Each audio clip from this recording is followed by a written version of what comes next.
अध्ययन करने का प्रयास विविध प्रकार से किया गया है। ये दोनों सम विषम गतियां आवेश के रूप में गण्य होती हैं, जबकि हर वस्तु, हर इकाई, उसके मूल में जो परमाणु है वह अपने स्वभाव गति प्रतिष्ठा में ही उनके त्व सहित व्यवस्था होना पाया जाता है। जो कुछ भी अस्तित्व में त्व सहित व्यवस्था के रूप में व्यक्त है वह सब मध्यस्थ गति के अनुरूप ही कार्यरत होना देखा गया। मानव में इनका कार्य रूप, कार्य प्रतिष्ठा जागृति मूलक विधि से ही स्पष्ट होना देखा गया है। इसका प्रमाण न्याय, धर्म, सत्य मूलक अभिव्यक्ति के रूप में ही प्रमाणित होता है। इनमें से कम न्यायपूर्ण अभिव्यक्ति क्रम में ही मानव त्व को प्रकाशित कर पाता है।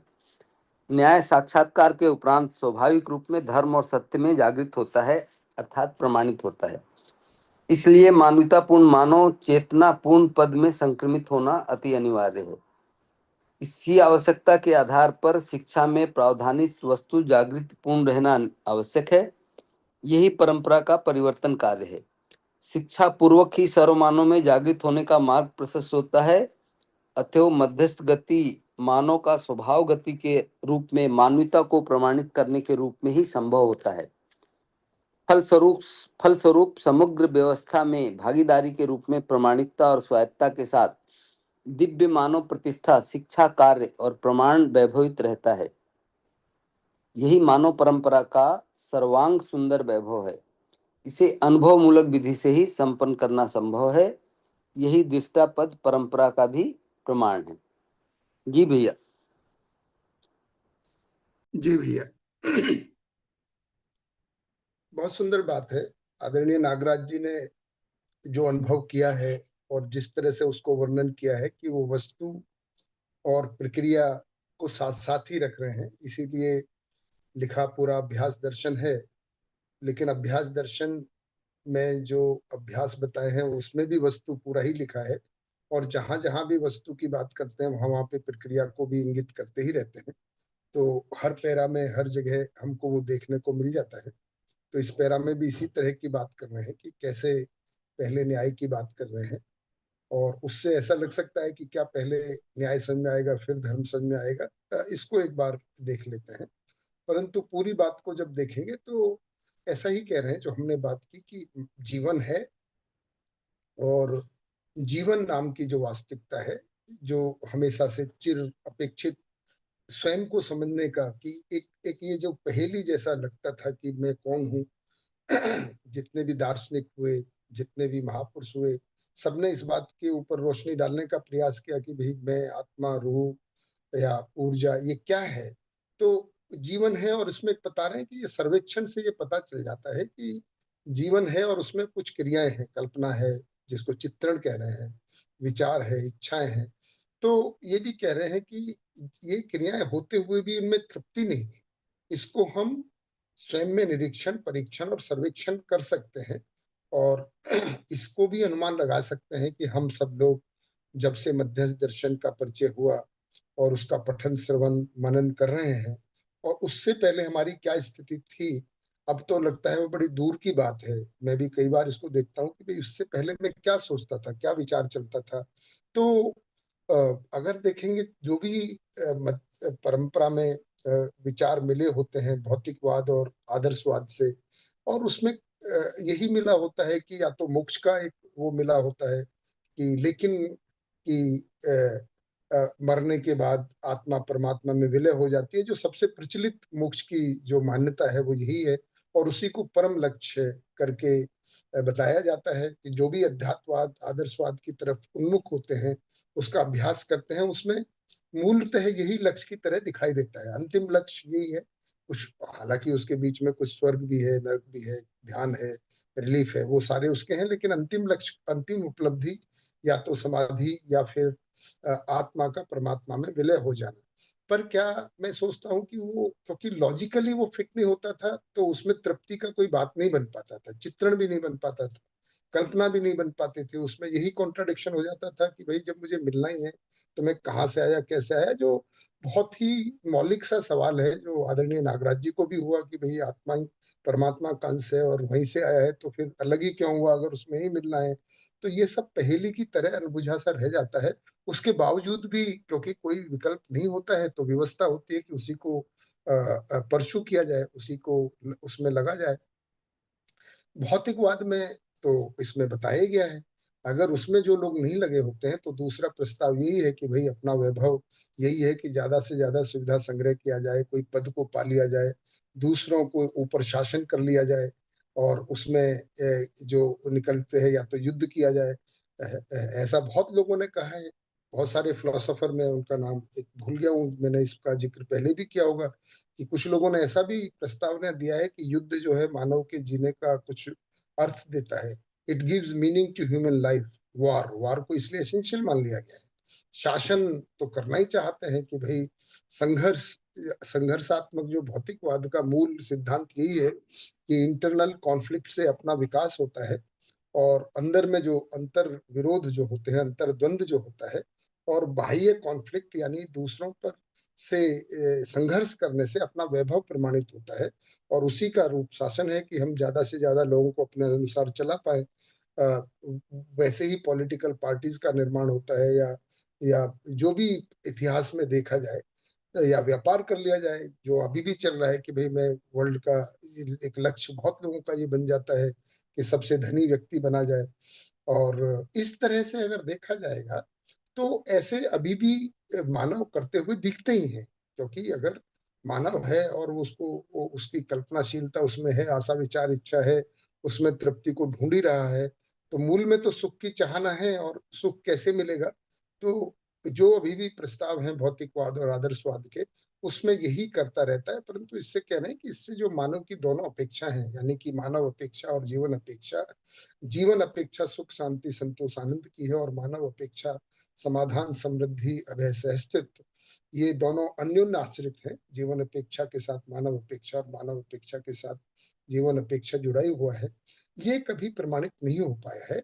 इसके इसको मूल में इसकी अपेक्षा होते हुए इसके लिए प्रयास तो मानव करता ही है, जाने अनजाने में इसी के लिए प्रयास करता है, पर बहुत सही एड्रेस नहीं पता होने से, बहुत लक्ष्य की स्पष्टता नहीं हो जाने से, बहुत ज्यादा स्पष्टता नहीं बनने से कुछ ना कुछ करता ही रहता है।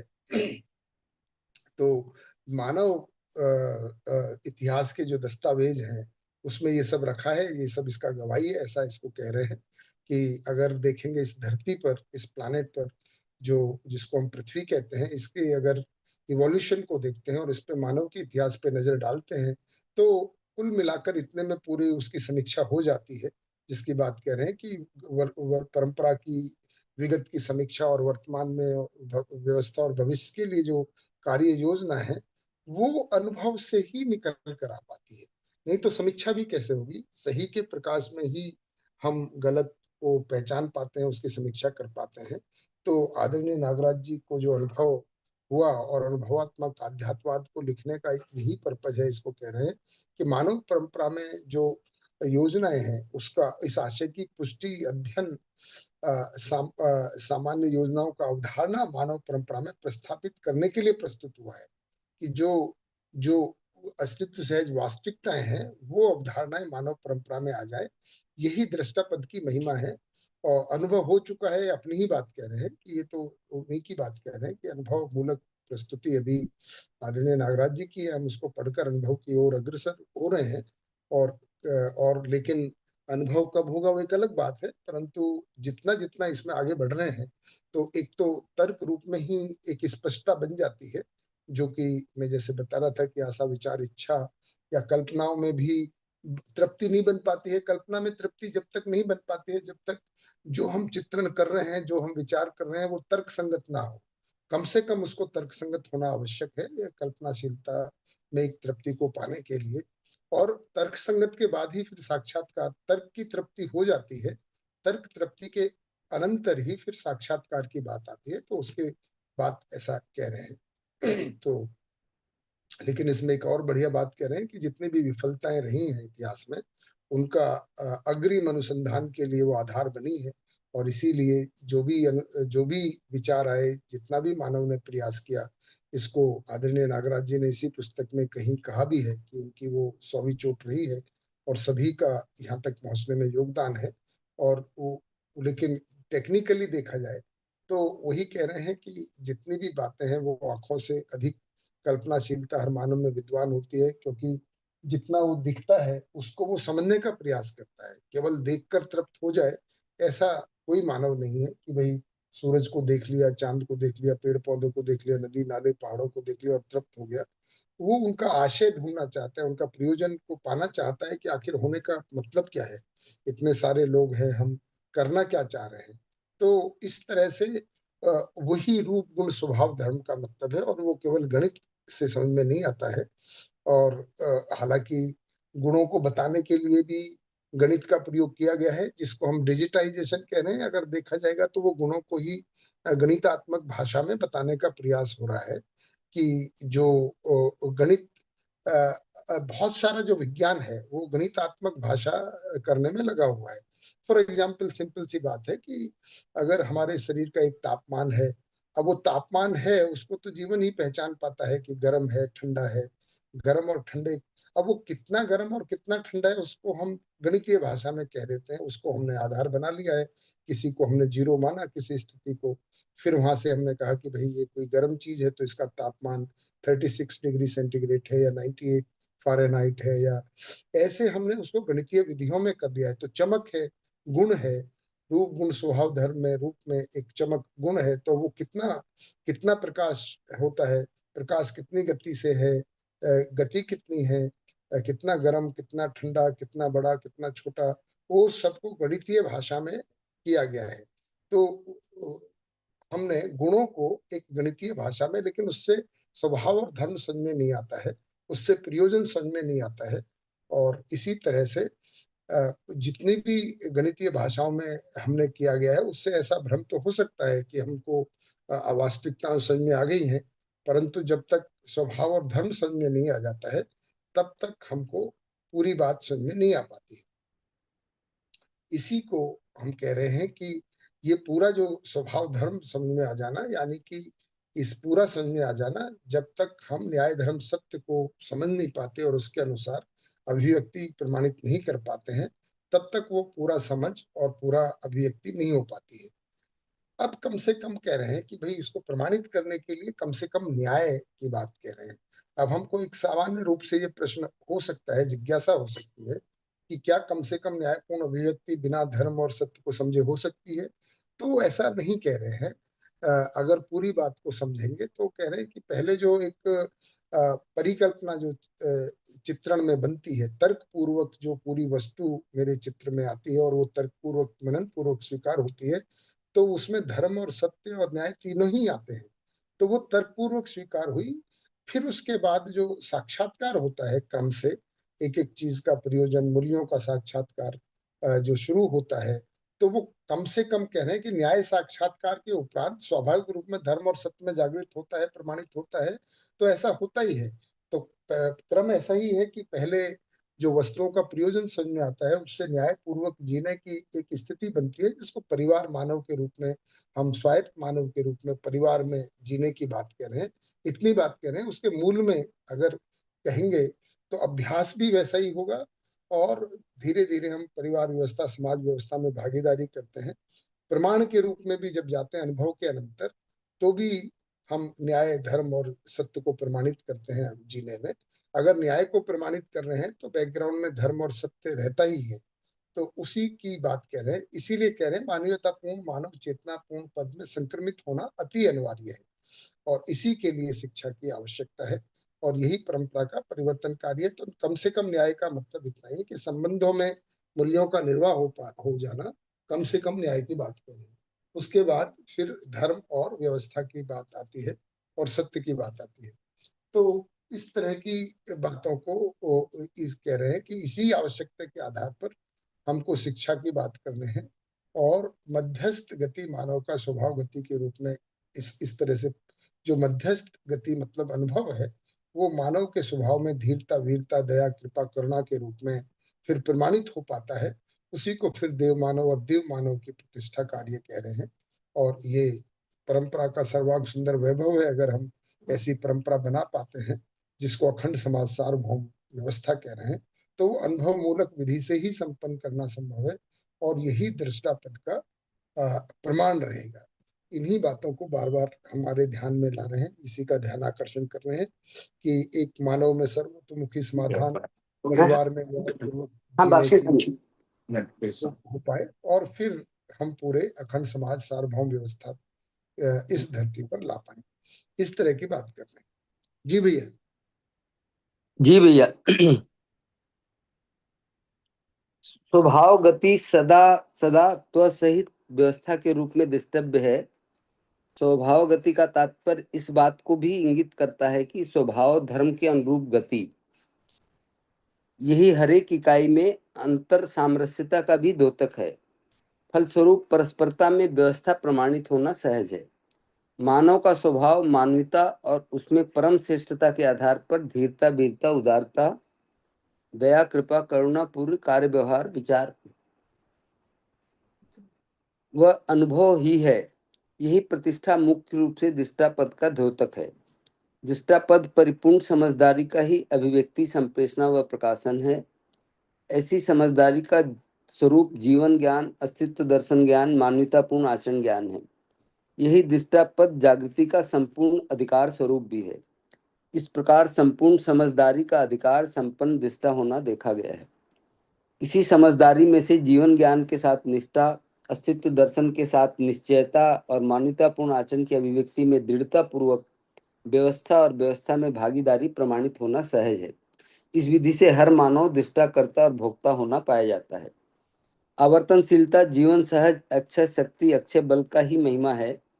इस 20वीं शताब्दी के 10वें दशक तक जितनी भी परंपराएं स्थापित हुई पनपी हैं, जिनको हम आस्थावादी और विज्ञान परंपरा कह सकते हैं, उक्त दोनों में जो कुछ भी कर पाए हैं वह सब कल्पनाशीलता, कर्म स्वतंत्रता, चित्रण, स्मरण और भाषाओं के संयोग से व्यक्त हुआ है। इस दशक तक इस धरती पर कहीं भी अनुभव मूलक परंपरा स्थापित नहीं हो पाई है। उसके योग्य विश्व दृष्टिकोण ही उदय नहीं हुआ। अनुभव मूलक प्रणाली की आवश्यकता तब आवश्यक हो गया जब मानव जाति धरती का सर्वाधिक शोषण किया, जैसे वन खनिज अन अनानुपाती विधि से शोषण किया, जिसके प्रौद्योगिकी परिणामों में प्रदूषण की मात्रा बढ़ती गई। कुछ मेधावियों को इसकी विभीषिकाएं कल्पना में आने लगी। तब अनुभव मूलक ज्ञान दर्शन आचरण की आवश्यकता निर्मित हुई। इसी आवश्यकता के आधार पर अनुसंधान संपन्न हुआ। इसमें मुख्य मुद्दा अनुभवों को संप्रेषित करना हुआ। इसका सिद्धांत यही है, मानव में से के लिए भाषा से कल्पना, कल्पना से चिंतन, चिंतन से अनुभव, अनुभव से प्रमाण विस्तार और स्पष्ट अभिव्यक्ति होना देखा गया। इसमें स्पष्ट हो जाता है कि भाषा, कल्पना, चित्रण या दृष्टा पद का आधार नहीं हो पाई, जबकि अभी तक जो भी अभिव्यक्तियां हुई वह इतने तक ही हुई। यह आशा, विचार, इच्छा बंधन का प्रकारांतर से किया गया प्रकाशन ही है। यह सब भ्रमित विधि होने के कारण, जिसके गवाही के रूप में युद्ध ही प्रधान विकास का आधार मानने के फलस्वरूप भ्रम का साक्ष्य सुस्पष्ट हो जाता है। शांतिवादी कल्पनाएं जितनी भी हो पाई, व्यक्तिवादी होने के कारण परिवार, समाज और व्यवस्था का आधार नहीं हो पाया। भोगवादी परिकल्पना भी व्यक्तिवादी हुई, यह सर्वविदित है। व्यक्तिवादी भी एकांतवाद, स्वतः स्वांतः सुख के रूप में है। इन सबका सार संक्षेप संघर्ष ही पीढ़ी से पीढ़ी को हाथ लगी। इस दशक में सर्वाधिक लोग संघर्षरत भी हुए। ऐसे अनेकानेक संगठन पूरे धरती पर तैयार हो चुके हैं। कहीं भी राजगद्दी पर कोई बैठा है तो उसका विद्रोही संगठन भी रहा। यह सब इसी की गवाही में है कि हम सार्वभौम व्यवस्था, अखंड समाज विधि को पाए नहीं हैं। पाने की इच्छा आंशिक रूप में बना ही रहा। तीसरा, मानव अपेक्षा और जीवन अपेक्षा किसी परंपरा में सार्थक नहीं हो पाई। इसी कारणवश अनुभव मूलक शिक्षा, संस्कार, व्यवस्था और संविधान को सुस्पष्ट करना एक नियति सहज आवश्यकता रही है। जी भैया। जी भैया। तो जो हम चर्चा कर रहे हैं उसी को फिर से है ना, इसमें आ ही गया है कि जो स्वभाव गति है, मानव की स्वभाव गति क्या है और आवेशित गति क्या है। तो स्वभाव गति का मतलब तो वही है जो धर्म के अनुरूप स्वभाव हो जाए, उसके अनुरूप। गति का मतलब वैसा विचार, वैसा व्यवहार और वैसा कार्य। गति का मतलब यही है कि स्थिति कैसी है, कि भ्रम है या जागृति है या अनुभव है किसी भी जीवन में और मानव के रूप में। और गति मतलब कैसा विचार, कैसा व्यवहार, कैसा व्यवसाय, क्या व्यवस्था, क्या शिक्षा, क्या ढांचा, क्या हमारा जो भी क्रियाकलाप है, उसी को गति कह रहे हैं कि कैसी शिक्षा है, क्या व्यवस्था है, हम हमारा गवर्नेंस कैसा है, शासन कैसा है या व्यवस्था है, ये गति है। तो ये अभी स्वभाव धर्म के अनुरूप हमारी जो गति है वैसी अभी नहीं बन पाई है, क्योंकि अभी हमारा जो मानव का स्वभाव है वो परस्परता में अभी उस लायक नहीं बन पाया है कि हम व्यवस्था को प्रमाणित कर पाए। अभी हम शासन को तो प्रमाणित कर पाए हैं, जो कि भ्रम का द्योतक है। भ्रम के होने से हम शासन ला पाए हैं।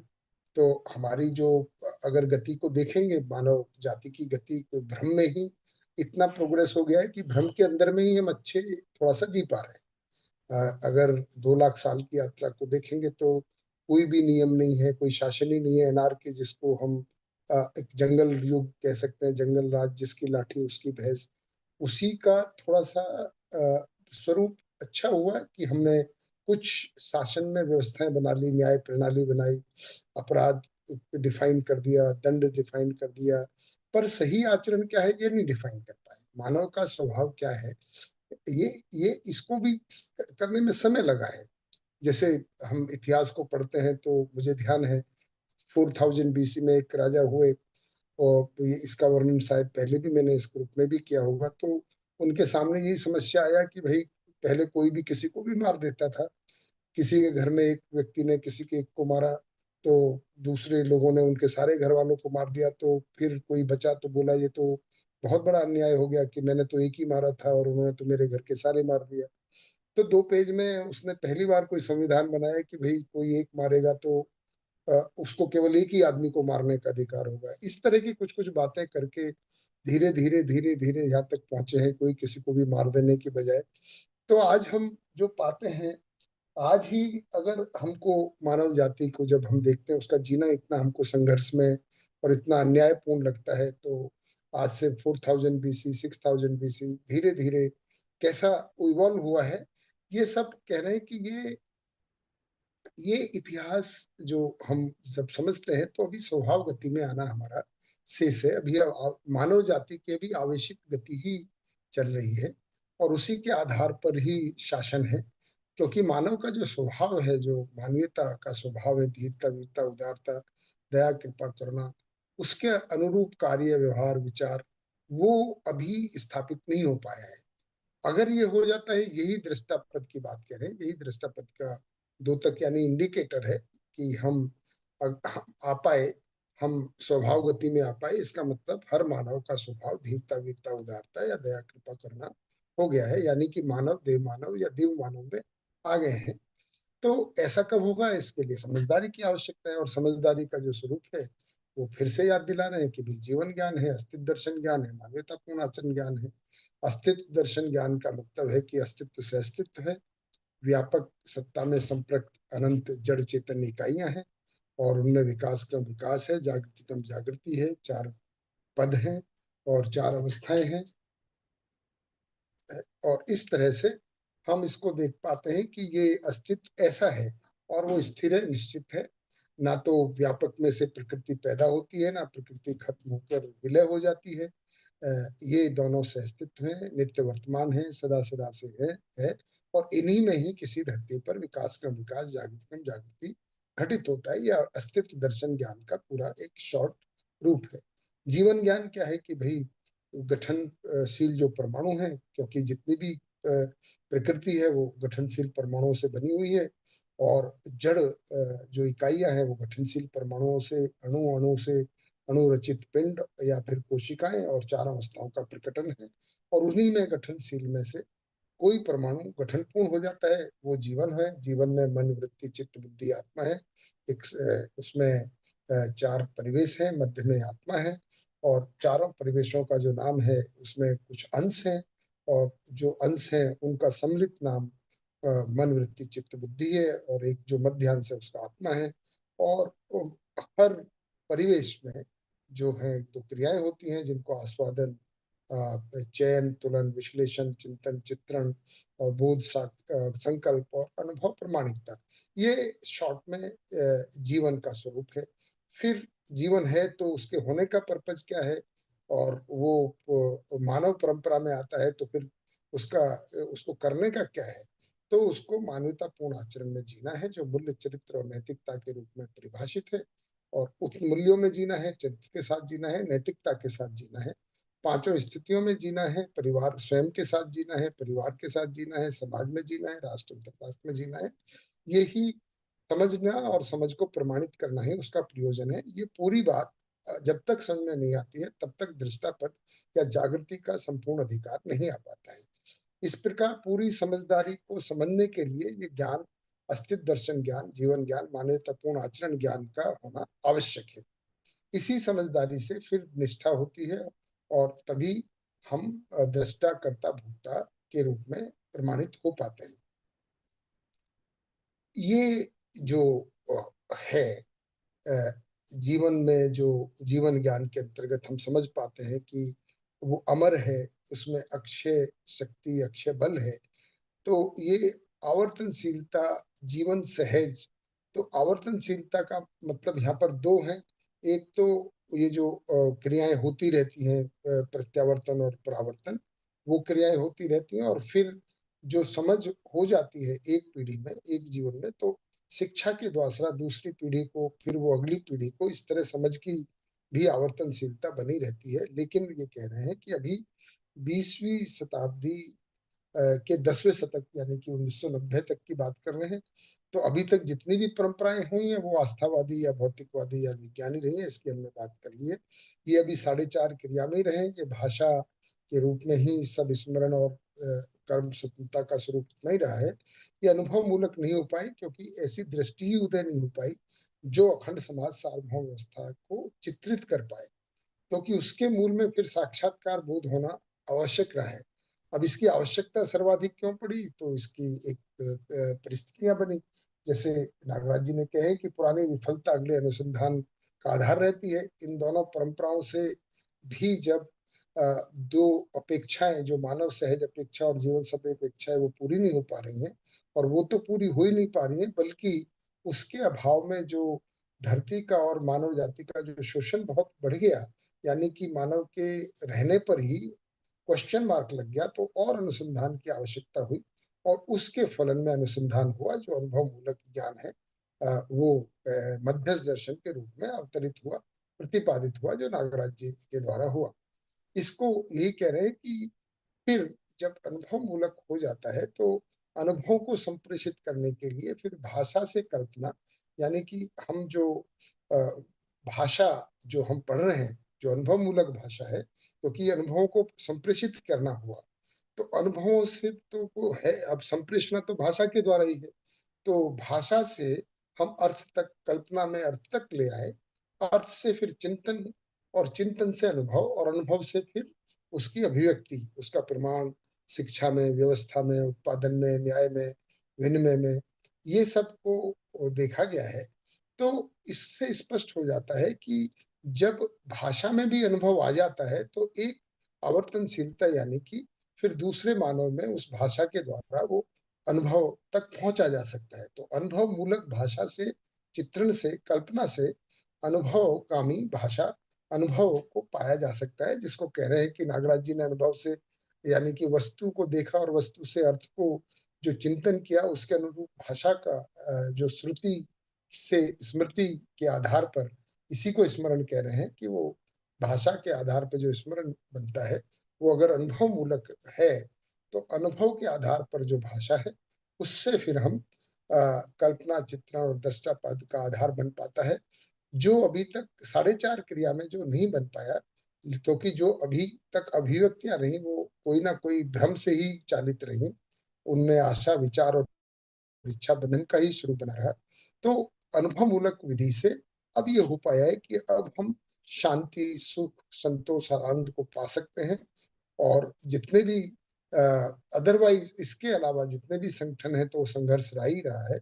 और इसको हम समझ ही पाए हैं कि अभी तक भी इस जो 1990 तक की बात कर रहे हैं, और उसके बाद में विचार को तो अच्छे से प्रभावित परिभाषित कर दिया गया है, भाषा के रूप में आ गया है, हम लोग पठन श्रवण मनन भी कर रहे हैं, पर अभी भी इसमें हमको समाधान समृद्धि अभय को प्रमाणित करना है, सहस्तित्व को प्रमाणित करना है, सुख शांति संतोष आनंद को प्रमाणित करना है। उसके अभाव में कोई ना कोई संघर्ष चल ही रहा है, और वो अभी भी हम देख ही रहे हैं। या तो एकांत व्यक्तिवादी सुख की वो रही है जो आदर्शवादी विधि से आता है, और यह व्यक्तिवादी भोग की बात रही है। अभी सब मिलकर जो व्यवस्था और अखंड समाज की जो सामाजिकता है, वो इसका आधार जो अस्तित्व सहज वास्तविकता है, मध्यस्थ दर्शन के आधार पर हमको मिल गया है, जिससे मानव अपेक्षा और जीवन अपेक्षा सार्थक हो सकती है, इसको हम पा सकते हैं। ये नियति सहज आवश्यकता रही है। इसका नियति सहज विधि से इस दर्शन का प्रकटन आदरणीय नागराज जी द्वारा मानव जाति में प्रकटन हो चुका है। अध्ययन अध्यापन का भी एक परंपरा बन गई है। उसको हम जीने में प्रमाणित कर पाए, कैसे मिलकर जीने में प्रमाणित करें, वो अभी शेष है। उसके लिए प्रयास है कि हम इसको बार बार पठन करें, श्रवण करें और मनन करें, और अपने जीने को उसके अनुरूप हम लगातार उत्तरोत्तर उसमें उसमें स्थापित होते चले जाए। यही आवश्यकता है और इसी के लिए ये सारा प्रयास है। जी भैया। जी भैया।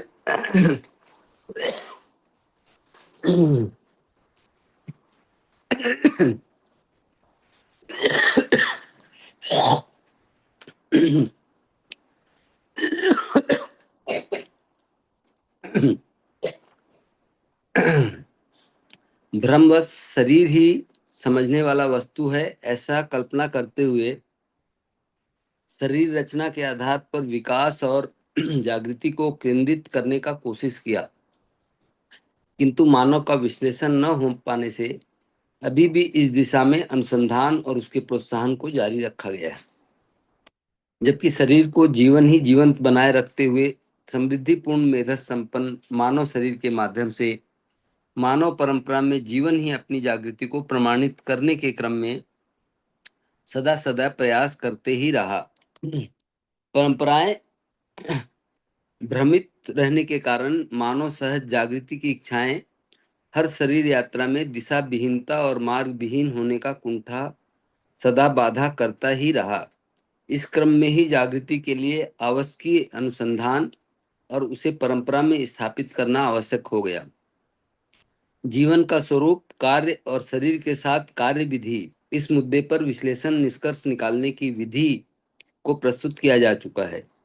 इसमें मूलतः विकास के मंजिल में जीवन ही जागृति क्रम में कल्पनाशीलता, विश्लेषण, कार्य, चित्रण, चिंतन, सहज मौलिकता, बोध संपदा और अनुभव सहज वैभव को हर व्यक्ति अनुभव करने की आवश्यकता बनती है।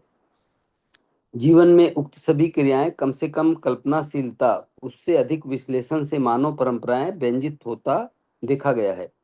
ऐसे विश्लेषणों को अधिकतर चित्रित करने की कोशिश किया गया है, जबकि चिंतन से ही मानव अपेक्षा और जीवन अपेक्षा स्पष्ट हुआ। बोध और अनुभव पूर्णतः जीवन अपेक्षा और मानव अपेक्षा को सार्थक बनाने के कार्यक्रम से संपन्न हो जाता है। इसे सार्थक बनाने के क्रम में ही सार्वभौम व्यवस्था और अखंड समाज रचना विधि, ये दोनों स्पष्ट हो जाता है।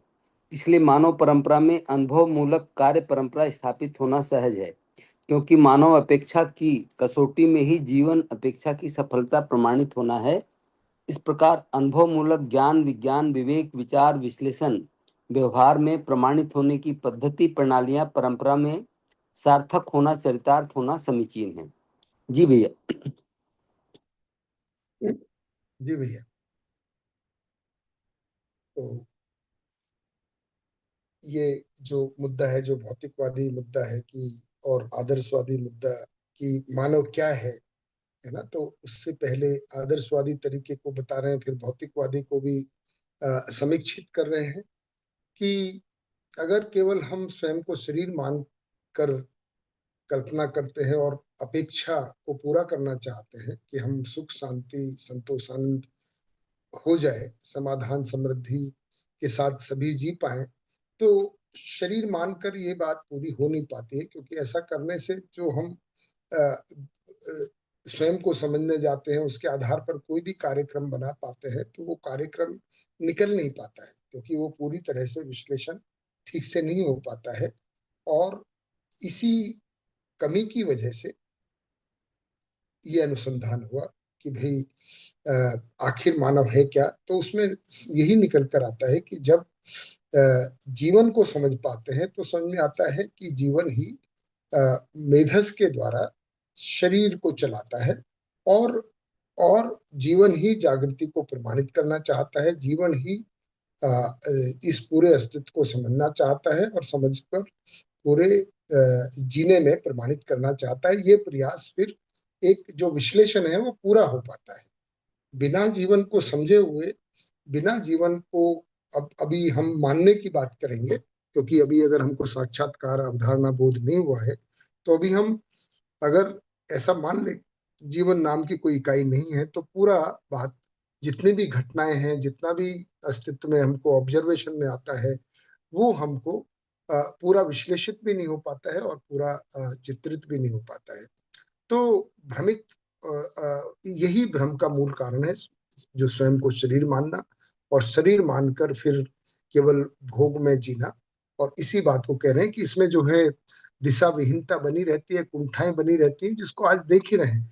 आज हमारे सामने इस 1990 तक की जो बात करें, या अगर इसको दूसरे तरह से कहें, जिनको अभी मध्यस्थ दर्शन का परिचय भी नहीं हुआ है, तो उनके अगर हम जीने को देखते हैं, जो कि कहीं दूर जाने की जरूरत नहीं है, हमारे ही परिवार में, समाज में, हमारे मित्र में, हमारे बच्चे, हमारे माता पिता, अभी तो क्योंकि बहुत इसको लोकव्यापीकरण हो नहीं पाया है, तो कैसा उनका जीना है, क्या दिखता है। तो ये जो बाबा जी यहाँ कह रहे हैं, वो हमको बिल्कुल दिखता है कि भाई उनमें या तो दिशा विहीनता दिखती है, मार्ग विहीनता दिखती है, कुंठाएं दिखती हैं, आवेश दिखते हैं, भय चिंता पीड़ा दिखती हैं। तो ये क्योंकि भ्रमित परंपरा है, और भ्रमित परंपरा को माना हुआ है, भ्रम को माना हुआ है, और उसके आधार पर जीवन लक्ष्य, अपना लक्ष्य तय करना चाहते हैं, जिसकी स्पष्टता नहीं बन पाती है, और वो भी उसमें विफल होते हुए दिखते हैं, उसमें 4 बजे संघर्ष आए तो दिखता आते है, आते हैं। कंपटीशन दिखता है।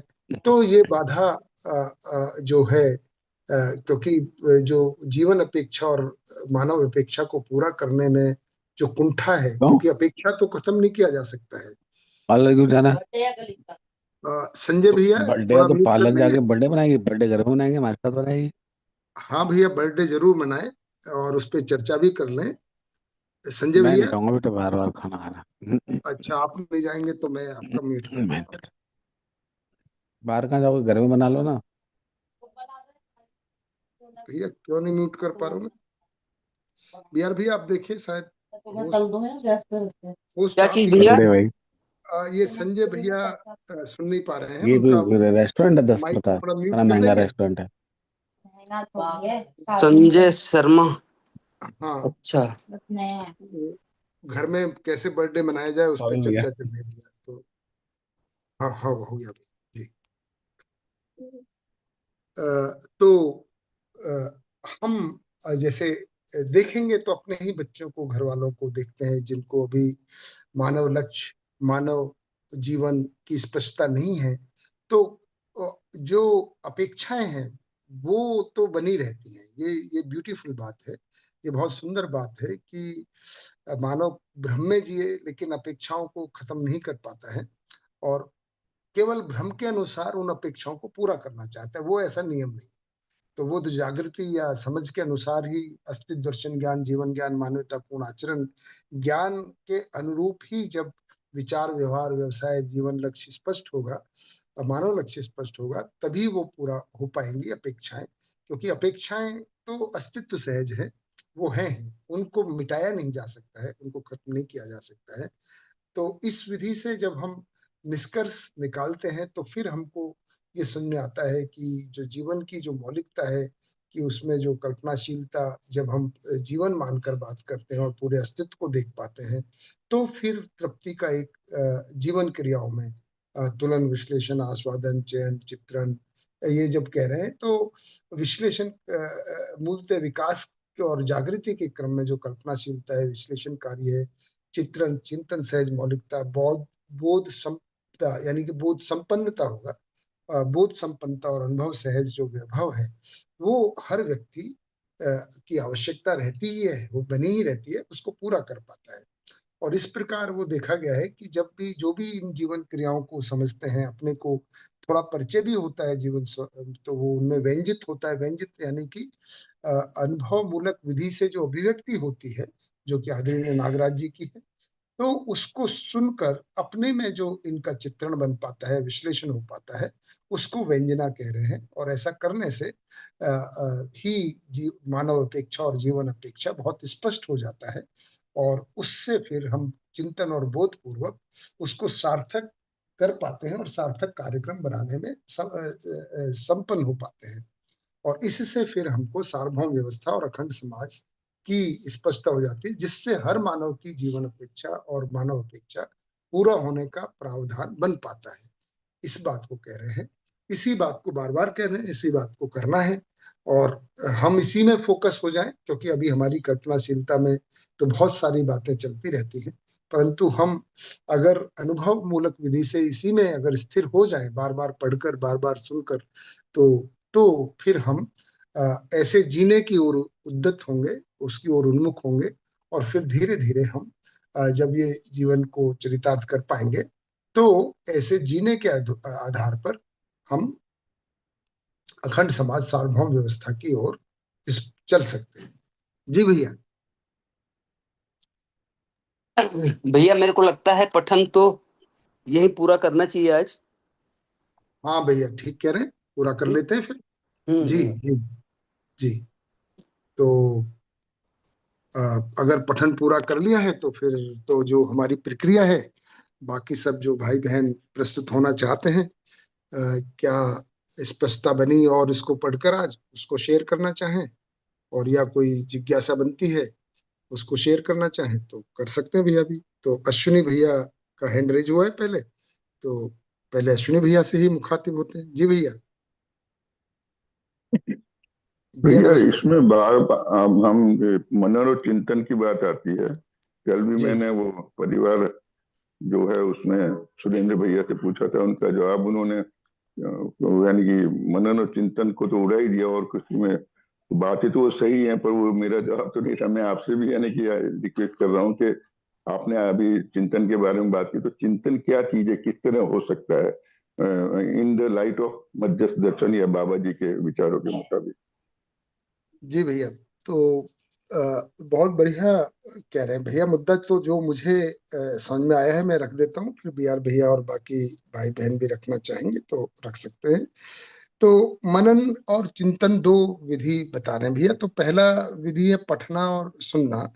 पढ़ सुनकर हमको इतना पता चलता है कि अस्तित्व में वास्तविकताएं क्या हैं, अस्तित्व में क्या क्या है ये, और उसका क्या प्रयोजन है, ये हमको पढ़कर केवल सूचना मिल जाती है।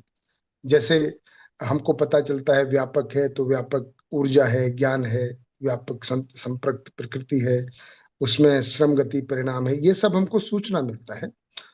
मनन का मतलब है कि जब मेरी अपेक्षा है और मैं जो सुखी होना चाहता हूं, इन सब सूचना का और इसके आधार पर जीने का क्या स्वरूप है, अखंड समाज सार्वभौम व्यवस्था का क्या स्वरूप है, और उसका मेरे जीने से और मेरे सुखी होने से क्या संबंध है, जब मैं इसको तर्क पूर्वक देख पाता हूँ, उसके क्रिया का नाम मनन है।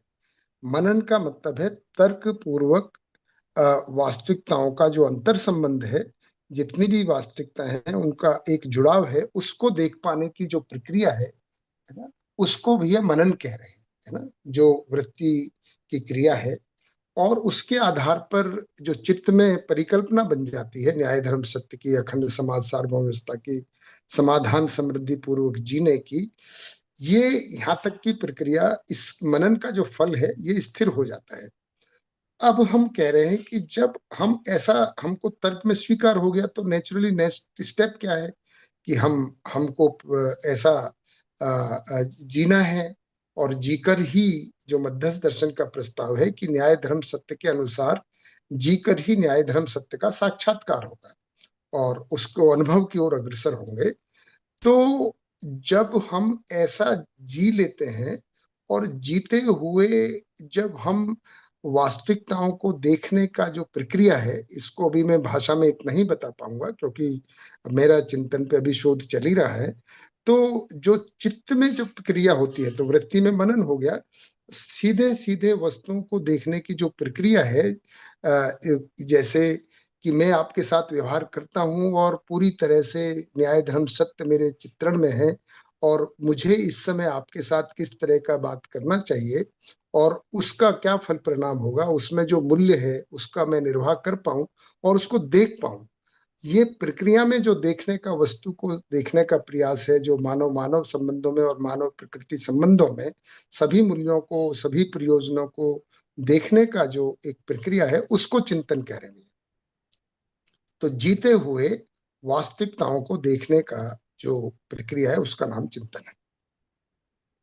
बिहार भैया, इसमें आप जोड़ेंगे तो बढ़िया लगेगा भैया, जो भैया कह रहे हैं। नहीं भैया, मेरे हिसाब से तो पूरा हो गया, पर देखिए मनन चिंतन में मनन तो एक प्रक्रिया है जो पूरी अभ्यास से जुड़ती है। मतलब अनुभवगामी विधि में जो अभ्यास विधि है और जो अध्ययन अभ्यास पूरा दोनों मिला के मेरे को लगता है उसको मनन है, ऐसा ही आप भी बता रहे थे। और जो चिंतन है वो परिभाषा के रूप में तो बाबा जी ने उसको अनुभवगामी विधि से जब जीने के लिए जो हम वो करते हैं, मतलब जो विधियां या जो भी प्रणालियां जो वो करते हैं जीने के क्रम में, प्रमाणित करने के क्रम में, उसको चिंतन बोला है। पर कई बार कई जगह साक्षात्कार विधि को या जो चित्त में होने वाली जो क्रिया है उसको भी चिंतन बोला है। तो इसलिए चिंतन के दोनों स्वरूप हैं। तो ऐसा मेरे को समझ में आता है। जी बढ़िया भैया। भैया, जी भैया, बहुत बढ़िया। योगेश भैया कुछ कहना चाहेंगे इस पे? जी भैया नमस्कार। नमस्ते भैया जी। हाँ भैया, मैंने है ना, मुझे जिस तरह से जो ये समझ में आया है, तो चिंतन को जो है अधिकांश जगह पर जो बताया गया है अनुभव मूलक विधि से साक्षात्कार चित्त की जो स्थिति गति के रूप में बताया है, स्थिति के रूप में, है ना? और उसको जो है मैंने जिस तरह से मैंने बिठाया है कि अनुभव मूलक मतलब अनुभव संपन्न हो जाने के बाद, पूरे अस्तित्व की व्यवस्था समझ में आ जाने के बाद, अस्तित्व प्रकृति की व्यवस्था, उसके बाद जो है उसको प्रमाणित करने के क्रम में गैरेज खुला है उसका। मुझे अपनी जो भूमिका स्पष्ट होती है कि इस संसार में मेरी ये भूमिका है, उस भूमिका के रूप में जो है मुझे ये परिवार में, समाज में, राष्ट्र में, अंतर्राष्ट्र में मेरी जो भूमिका मुझे स्पष्ट हो रही है, उस रूप में मुझे चिंतन जो है वो स्पष्ट हो रहा है ना। फिर उसी के आधार पर चित्रण, फिर उसी के आधार पर तुलन विश्लेषण, उसी के आधार पर चयन, आस्वादन चयन, और उसके आधार पर कार्य व्यवहार। तो मैंने चिंतन को इस तरह से बिठाया है। जी बढ़िया भैया जी, बढ़िया भैया भैया भैया योगेश भैया जी। अश्विनी जी। सुरेंद्र जी, आपने तो बहुत अच्छा यानी क्लियर किया। ऐसा तो हो सकता है, परंतु जैसा योगेश भाई ने बताया, ऐसे मैंने मेरे पढ़ने में ऐसा आया कि चिंतन अनुभव के बाद ही हो गया। ऐसा कहीं मैंने 2-3 दिन पहले ही पढ़ा है। तो योगेश भाई की बात उस तरह से सही लग रही है। तो फिर यानी चिंतन हमारा तो करने का कोई, यानी हमारे कोर्स बार की चीज हो जाती है अगर ऐसा ही है तो इससे अगर आप अभी कभी भी स्पष्टता करें। पर आपने जो पहले बताया और पीआर भैया ने बताया, यानी कि जीने की तरह, तो जो कि परिभाषा में भी है, तो वो तो ठीक है। वो अवेयरनेस रख के करेंगे तो चिंतन तो कर ही सकते हैं, इतना ही। पर मैं अभी एकदम क्लियर नहीं हूँ चिंतन के बारे में। थोड़ा प्रकाश आपने डाला है, I try to follow that. जी भैया, जी भैया, मुझे थोड़ा सा, जैसे मैंने कहा, मैं भी इसमें शोधी हूँ क्योंकि बाबा जी ने दोनों तरह की बात कही है। और पहले मुझे भी पूरी तरह से ऐसे ही माना हुआ था कि चिंतन जो है अनुभव के बाद ही है, और वो ऐसा कहा भी है। अभी भी परिचय सिर में तो अनुभवगामी विधि में साक्षात्कार और फिर है ना अनुभव मूलक विधि में चिंतन ही लिखते हैं। लेकिन अभ्यास दर्शन में और कई जगह चिंतन को, चिंतन के द्वारा साक्षात्कार, चिंतन विधि जैसे यहाँ पे भी आया हुआ है। तो मेरा अनुमान ऐसा ही बनता है कि ये जो प्रक्रिया है कि साक्षात्कार के लिए है ना, जो बी आर भैया ने भी बताया और योगेश भैया भी थोड़ा वैसा ही कह रहे हैं, पर कंफ्यूजन इसीलिए क्योंकि अभी चिंतन कर नहीं पा रहे हैं, है ना, मनन कर पा रहे हैं, उसके उस पे अधिकार है, उसको बहुत अच्छे से कह पा रहे हैं। चिंतन के लिए मैं तो अपने लेवल पे यही कहूंगा कि अभी शोध में हूँ, और मुझे ऐसा अनुमान बनता है क्योंकि जब 122 आचरण को देखते हैं मनोविज्ञान में, तो श्रुति और स्मृति की क्रिया है। तो श्रुति के आधार पर जो स्मृति, रूप के आधार पर कांति, कांति के आधार पर रूप, जो चित्त में 122 आचरणों में जो चित्त के आचरण दिए हैं, उनको हम अनुभवगामी विधि में कैसे करें, है ना। तो स्मृति से श्रुति की जो क्रिया है उसको चिंतन कह रहे हैं, है ना, है तो वो चित्त की ही क्रिया, कि हमारे इस जो अध्ययन की भी परिभाषा है, एक्चुअली अध्ययन की परिभाषा कहेंगे तो चिंतन ही है। नागराज जी की अध्ययन की परिभाषा तो वहीं से शुरू होती है, जब हमारे में स्मरण पूर्वक जो परिकल्पना बन जाती है, यानी कि अनुभव की रोशनी एक में जो नागराज जी का अनुभव है, और आत्मा की साक्षी में स्मरण पूर्वक, है ना, किए गए क्रिया प्रक्रिया प्रयास, जो अध्ययन की परिभाषा, तो उसमें स्मरण पूर्वक का मतलब ये है कि अभी हमें स्मृति हो गई है, और स्मरण का मतलब शब्दों को स्मरण करना नहीं है। स्मृति का मतलब है जो शब्दों से अर्थ ग्रहण हुआ है मनन के द्वारा, वो अर्थ चित्त में आ गया है।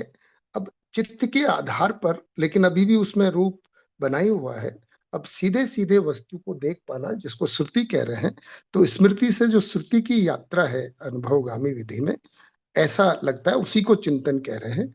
पर जैसे आपने कहा, इसमें अभी इतना ही अनुमान बनता है, अगर आगे कुछ और स्पष्टता बनेगी तो भैया फिर रखेंगे, है ना।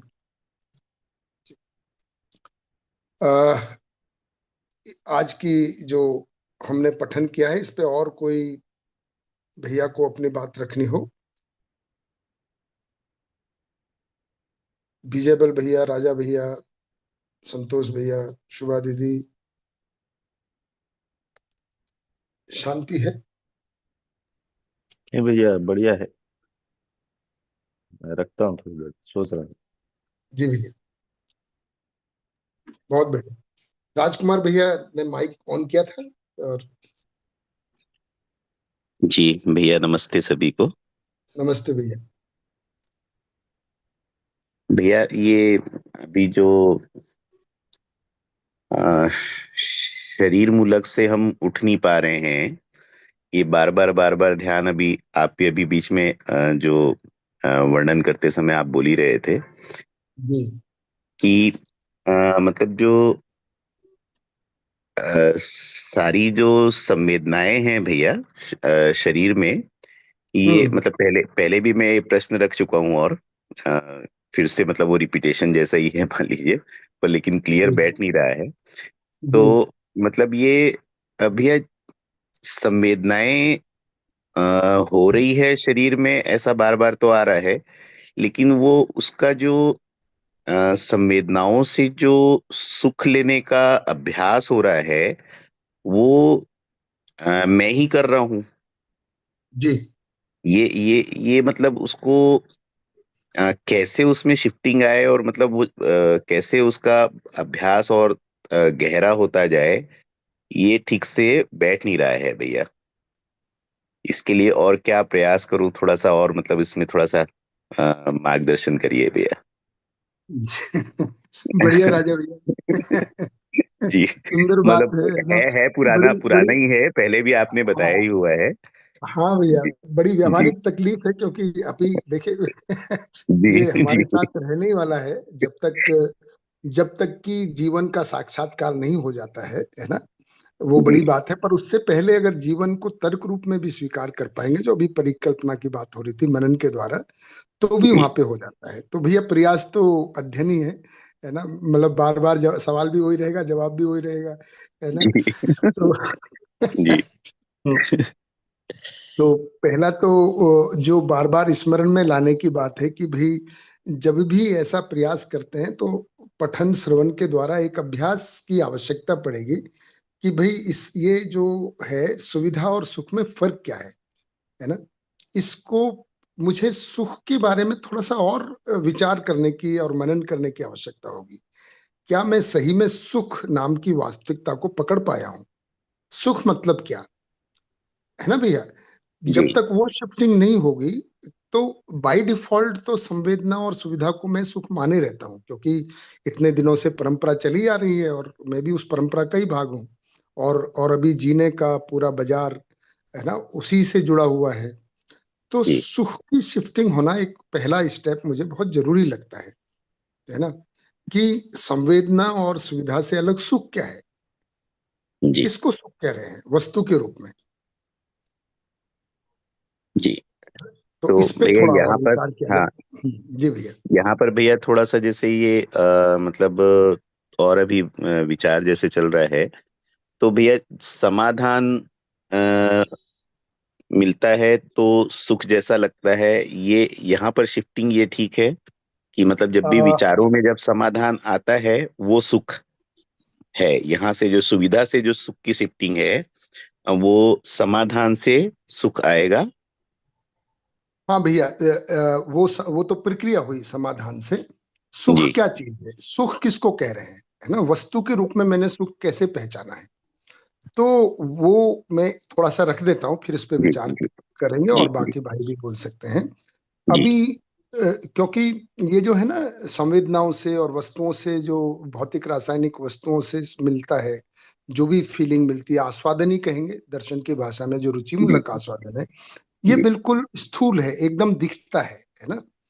हमने हमारा मन हुआ, मन में ही आस्वादन की क्रिया होती है कि कुछ चटपटा खाने का मन हो रहा है, हमने खा लिया और अच्छा लगा, अनुकूलता हुई, हमने उसको सुख माना है। लेकिन अगर सुख को तीन स्तर पे देखेंगे, व्यवहारिक, वैचारिक और तात्विक, है ना। तो व्यवहारिक सुख जो है भैया, स्वयं में जो विश्वास है, यानी कि भय, चिंता, पीड़ा का अभाव या स्वयं में विश्वास, इसको सुख कह रहे हैं। ये कोई आस्वादन का मुद्दा नहीं है, रुचि मूलक वस्तु का मुद्दा नहीं है, ये एक भाव है। और भाव भी ज्ञान गोचर वास्तविकता है, ये मुझे पकड़ में आ जाए, ये वस्तु है। यानी कि मेरे में ये भाव को मैं सुख के रूप में देख पाऊं, रादर देन आस्वादन रुचि मूलक, यानी कि संवेदना की बजाय, कि मैं भय मुक्त हूँ, चिंता मुक्त हूँ, पीड़ा मुक्त हूँ, आवेश मुक्त हूँ। ये एक भाषा हुई। पॉजिटिव क्या है, मैं विश्वास के साथ हूँ। ऐसा अगर मुझ में विश्वास को मैं देख पाऊं कि खा के लिया उसको मैं या सुख के वो रूप में देख पाऊं, खा के लिया वैचारिक रूप में अगर मैं सफलता का डब्बा लिया भाव खा देख के पाऊं, समानता का भाव देख पाऊं, स्वतंत्रता का भाव देख पाऊं, ये सुख है। क्या मैं स्वतंत्र फील करता हूँ, क्या मैं, है ना, क्या मैं समानता का भाव के साथ हूँ या इसको इंफीरियरिटी कॉम्प्लेक्स में हूँ। अ, अश्विनी भैया। पानी बरसात हुई हाँ कर लेंगे हाँ जी। तो राजा भैया, ये जी भावों में मैं सफलता या असफलता का भाव से जूझता रहता हूँ, या पराधीनता के भाव से, या मैं अपना महत्वपूर्णता, जो मानव व्यवहार दर्शन में है कि हर मानव अपने महत्व को जानकर तृप्त होता है। तो कम से कम ये चार भावों को मैं जांचूं, क्या मैं महत्वपूर्णता के साथ में हूँ या महत्वहीनता के साथ में हूँ, स्वतंत्रता के साथ में हूँ कि परतंत्रता के साथ में हूँ, इंफीरियरिटी सुपीरियरिटी यानी कि लघु ग्रंथि गुरु ग्रंथि के साथ हूँ या समानता के भाव के साथ हूँ, है ना। पर ये जो भाव हैं, इनको अगर हम देख पाएंगे तो ये वैचारिक सुख के रूप में है, इन्हीं का नाम समाधान है ना। तो विश्वास का भाव को देख पाऊं, समाधान के भाव को देखता हूं, और फाइनली तात्विक सुख तो देखिए सत्यानुभूति ही है ना। जी आत्मा जो अनुभव करती है, जिसको परमानंद आनंद की बात कह रहे हैं, ये सुख है। अभी इसमें हमारी शिफ्टिंग नहीं हो पाई है। तो कम से कम इसमें क्राइटेरिया में बना के देखें कि भाई जो वैचारिक और व्यवहारिक सुख है, क्योंकि तात्विक सुख की तरफ बढ़ेंगे वो तो तब दिखाई देगा जब कुछ साक्षात्कार बोध अनुभव की बात होगी। लेकिन मनन के द्वारा हम वैचारिक और व्यवहारिक सुख को पहचान पाते हैं। ये संवेदना से अलग है।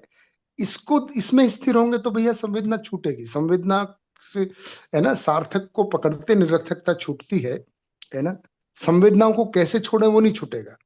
ये मुझे पकड़ में आएगा कि अच्छा, मुझे इसमें अच्छा लगता है, ये भाव में, विश्वास के भाव में, स्वतंत्रता के भाव में, महत्वपूर्णता के भाव में, स्वतंत्रता के भाव में, समानता के भाव में, ये भाव मुझ में बने हैं। तो फिर मैं इनसे संवेदनाएं अपने आप कम होने लग जाती हैं भी, ऐसा मुझे लगता है। बाकी हमेशा की तरह बी आर भैया, योगेश भैया, सुभा दीदी और कोई इसमें रखना चाहे? बी आर भैया। जी जी भैया, देखिए आपने लगभग तो सारी चीजें कवर कर दी, पर जो बाबा जी ने सुख की परिभाषा दी है वो मन स्वस्थता, मतलब मन स्वस्थ कब होगा, वो सुख है। जब मन स्वस्थ होगा तो जो भी जीवन में मतलब सुख की फिर निरंतरता है। तो उसको देखना पड़ेगा कि अभी हमारी जो सुख लेने की जो तौर तरीके हैं, जिसको हम सुख बोल रहे हैं, जैसा आपने भी बताया कि भौतिक चीजों से या इंद्रियों से जो भी है, वो मन स्वस्थता नहीं है। एक्चुअली वो एक हमारी जो तात्कालीन जो आवश्यकता है कि जीवन को सुख चाहिए, तो उसकी पूर्ति के लिए जब भी आदमी भ्रमित रहता है तो शरीर से या इंद्रियों से ही सुख लेने का प्रयास करता रहता है, चाहे जिस भी रूप में। पर मन स्वस्थता के लिए जो प्रयास है वो इसी से, मतलब अध्ययन से और अभ्यास से, इस विधि से ही शुरू होगा। तो उस क्रम में फिर जो भी हम कर रहे हैं उसको ध्यान से देखना, उसके लिए जीने का भी और समझने का भी दोनों प्रयास करते करते धीरे धीरे किसी दिन जब उस स्थिति में आएंगे कि हम न्यायपूर्वक जीने में अधिकांश समय हम न्यायपूर्वक जी पाएंगे, अपने आप में समाधानित होंगे कि मेरे को कोई समस्या नहीं है मतलब या कोई समस्या है तो मेरे पास उसका समाधान है। तो ये सब स्थितियां आने पे ही हमारी जो हम मन स्वस्थता या निरंतर सुख की एक स्थिति जैसी बनेगी, जो धीरे धीरे परिपक्व होते होते फिर बोध और अनुभव तक पहुंचेगी, है ना। और उसके बाद फिर उसकी निरंतरता होगी। तो उसी क्रम में फिर जैसे बाबा जी भी बोलते हैं, अनुभव के पहले इन सब से मुक्ति नहीं है। पर इन सब से ये सब चीजें बिल्कुल नगण्य स्थिति में होंगी, हो सकता है रहेंगी, अनुभव से पहले रहेंगी ही। दूसरा इसका एक और पहलू है, क्या अनुभव के बाद जो इंद्रियों का प्रयोग आदमी नहीं करता, इंद्रियों का प्रयोग तो करता ही है। तो फिर इंद्रियों से जैसे भोजन लेता है तो भोजन में जो स्वाद है वो स्वाद तो लेगा ही, पर उस स्वाद के लिए वो अपने सुख के लिए या मन स्वस्थता उसमें निरंतरता है, तो उस सुख पे वो अवलंबित नहीं है, मतलब उस पे आधारित नहीं है कि वो सुख चाहिए, जीवन को भोजन का सुख चाहिए, ऐसा नहीं है। तो इसको देखना पड़ेगा, मतलब इंद्रियां जो है कोई नहीं, वो गलत। पोषण के अर्थ में ही लेगा ना भैया, वो पोषण के अर्थ में ही लेगा। उसको कड़वा भी कड़वा नहीं लगेगा, अगर पोषण है तो फिर इस तरह से लेगा ना। हाँ भैया, वो संवेदना नहीं रहेगी। हाँ। भोजन जो है पोषण के अर्थ में ही, अभी भी आदमी भोजन पोषण के अर्थ में लेता है और स्वाद को उसमें इंक्लूड करता है। पर पोषण के अर्थ में लेगा तो भी स्वादिष्ट भोजन ही करेगा, मतलब कुछ भी अस्वादिष्ट या कचरा भोजन नहीं करेगा। मतलब कचरा का आई मीन मतलब जिसमें स्वाद ही नहीं है। पोषण के बाद भी उसको स्वादिष्ट स्वरूप में ही लेगा आदमी, ऐसा मेरे को लगता है। तो इस तरह से इसको देखना पड़ेगा कि इंद्रियों से जो सुख है वो गलत है, ऐसा है भी नहीं है। पर वही जो बाबा जी बोलते हैं, संज्ञानिता पूर्वक संवेदनाएं नियंत्रित होती हैं। तो ये जो है संज्ञानिता जैसे जैसे हमें स्थापित होती जाती है, जीवन में स्थापित होती जाती है, वैसे वैसे संवेदनाओं से सुख लेने का जो बाध्यता है वो खत्म होते जाता है या खत्म हो जाता है ना। उसके बाद जो है ये सुख की निरंतरता आदमी देख पाता है या महसूस कर पाता है। जी भैया, अभी तो जो इंद्रियों का जो वो है, वो ऐसा समझ में नहीं आता है कि इंद्रियां मतलब शरीर का अंगभूत है। बिट्टू का फोन आ रहा है। राजा जी भैया, तब तक शुभा दीदी और कृष्ण भैया का भी हाथ खड़ा हुआ है। तो जी जी शुभा दीदी, आप कुछ कहना चलन चाह रहे भैया। हैं? शुभा दीदी। हाँ जी, अच्छा, जी योगेश भैया भी ठीक है। बोल रहे हैं। शोभा दीदी पहले बात करना चाहते हैं, ठीक है, वरना जो है राजा भैया के जो है वो मूल क्वेश्चन के उनका कहना है कि मुझे अभी समझ में ही नहीं आ रहा है कि ये है ना, निर्णय शरीर ले रहा है या शरीर के अलावा कोई एक चीज है जो ले रही है ना। ऐसा जी। हाँ, लगभग तो ऐसे ही राजा भैया। भैया, हाँ, मतलब दोनों राजा अलग भैया, अलग चीजें, वो शरीरगत हो रहा है। मतलब वो सारी इंद्रियां जो है वो मतलब ऐसा लगता है जैसे सारा मतलब जीवन ही भोगना चाह रहा है यही। तो भैया मुझे ऐसा लगता है कि पहले जो है ना हाँ, शरीर और मैं अलग है, ये क्लैरिटी होनी जरूरी है। और उसके लिए मुझे लगता है कि परिचय शिविरों में जो है मानव की आवश्यकता, जिसमें शारीरिक आवश्यकता और है ना, मानसिक आवश्यकता, जी। भावनात्मक आवश्यकता, दोनों को जो है स्पष्ट रूप से, है ना, मतलब जो आदमी ने कभी भी जो है इस बारे में सोचा नहीं है, कभी भी जीवन विद्या की कोई शिविर नहीं किए, है ना, वो भी आदमी जो है जब मानव की आवश्यकताओं पर जब बात चलती है ना, तो अपने आप ही जो है उसके मुंह से निकलता है कि यानी एक तो भौतिक आवश्यकता है और एक भावनात्मक आवश्यकता है। और ये भी पता चलता है ना, उस चर्चा के दौरान कि भावनात्मक आवश्यकता शरीर की आवश्यकता नहीं है। शरीर को जो है ना, रोटी कपड़ा मकान से लेना देना है, लेकिन शरीर को प्यार, विश्वास, स्नेह, सम्मान से शरीर को कोई लेना देना नहीं है ना, वो उस चर्चा के दौरान स्पष्ट होता है। तो उस समय जो है ध्यान जाता है कि है ना, ये जो एक दिख रहा है आदमी, उसमें दो वास्तविकता है, एक शरीर भी है और एक शरीर के अलावा एक वास्तविकता है। और जो शरीर के अलावा वास्तविकता है उसकी डिमांड जो है वो निरंतर है ना, और वो ही मुख्य है ना। वो ही निर्णय लेता है कि स्वादिष्ट खाए, है ना, मतलब भौतिक चीजों का निर्णय भी उधर से होता है। और भावनात्मक जो मांग है वो भी उसी की है ना। उसके बाद मुझे लगता है कि ये जो आप, क्योंकि पहले ये डिफरेंशिएट होना जरूरी है, शरीर और शरीर को चलावन जीवन, है ना, वहीं से होगा और फिर उसके आधार पे आगे ध्यान जाएगा कि शरीर के जरिए मैं जो कुछ भी कर रहा हूं ना, उसका निर्णय तो जो है वो ही ले रहा है जीवन। और जीवन जो कुछ भी कर रहा है वो सुखी होने के अर्थ में कर रहा है। और जीवन को सुखी होना है, निरंतर सुखी होना है। और जो शरीर के माध्यम से वो जो सुखी होने का प्रयास कर रहा है, उसमें निरंतरता कभी हो नहीं सकती, है ना। तो फिर जो है मुझे लगता है कि वहां से जो है ना, एक सुख नाम की और सुविधा नाम की दो चीज अलग होगी, और वहां से फिर जो है ध्यान जा सकता है आगे। बाकी तो जो है सुरेंद्र भैया और बी आर भैया ने जो है बताया, वो बिल्कुल जो है ना, वही आगे की बात है। ठीक है भैया। बढ़िया योगेश भैया, आपने और बेसिक से कनेक्ट कर दिया। जी देखते हैं जी इसमें, इसी में शायद सुभा दीदी, अश्विनी भैया और कृष्ण भैया भी बोलना चाह रहे हैं। भैया बीच में मुझे इनकी बात से ही लगता हुआ कहना है, तो मैं बीच में बोल रहा हूँ। सुविधा, जी जैसे ही राजा भैया ने बताया, राजकुमार भैया, जो सुविधा है वो भी भोगता तो जीवन ही है ना। जी वो आप शरीर, शरीर तो जड़ है, शरीर के तो कुछ ऐसे वो है नहीं कि मैं मांगता हूँ या मुझे ये चाहिए, कपड़ा चाहिए, मकान चाहिए, रोटी चाहिए। जीवन की आवश्यकता है वो सब। अश्विनी भाई, जीवन की आवश्यकता नहीं है, लेकिन मैंने बताया कि वो निर्णय भी शरीर आवश्यकता है के द्वारा जीवन, जो कुछ भी करे, वो उसकी निर्णय भी तृप्ति तो अल्टीमेटली जीवन को ही जीवन ये होती है लेता भैया। है। उसकी तृप्ति जो होती है, उससे अच्छा मकान लेने से, अच्छी गाड़ी लेने से किसको तृप्ति होती है? नहीं, मैं यही कह रहा हूँ कि जो कुछ भी हो रहा है, लेकिन जीवन निरंतर सुख के अर्थ में जो है ये सब निर्णय ले रहा है। वो और अलग बात है भैया। जब जो शरीर बेसिक शरीर क्वेश्चन धारक ये है कि ये शरीर कर है कौन तो रहा है, जीवन कर रहा है या शरीर कर रहा है, उसका जवाब चाहिए ना भैया। नहीं, जीवन ही निर्णय जीवन ही ले रहा है। फिर हाँ जब हाँ, भौतिक बस चीजों के बस। साथ कुछ करना है तो शरीर के माध्यम से ही करना पड़ेगा, है ना। लेकिन जीवन में अपने में वो क्षमता है कि बगैर एक शरीर भी जवाब जो हो है, सकता है, जीवन भ्रमित है, बस और कुछ नहीं। हाँ हाँ, पहले बढ़िया पहले बढ़िया जीवन भैया। नाम की चीज तो पकड़ में आए। हाँ जी, जी अश्विनी भैया, योगेश भैया, बढ़िया हो गया। अब और जी इनको देखिए, कृष्ण भैया और सुभा दीदी में कौन पहले जी माइक ऑन करेंगे? हाँ, भैया सुभा दीदी मेरा आप। जी, नमस्ते सबको। ये नमस्ते। इस पर चर्चा हो जाए तो फिर मैं अगला प्रश्न रखना चाह रही थी, इसलिए मैंने किया था एक बार इस पे चर्चा कर अच्छा लें सब लोग। ठीक है, पहले ये चर्चा पूरी कर लेते हैं। तो कृष्ण भैया इसी में रखना चाह रहे हैं कि कोई और बात है आपकी? कृष्ण भैया से हाँ, पूछते हैं जी। सुरेंद्र भैया, जो आपने बोला ना, जी महत्ता का भाव, समानता का भाव, तो जी उसमें मुझे थोड़ा महत्ता वाला भाव पे थोड़ा सा और स्पष्टता चाहिए थी और समझना था मुझे कि आप बढ़िया क्या। भैया। हाँ, मैं क्या कहना चाह रहा हूँ, ठीक बात है।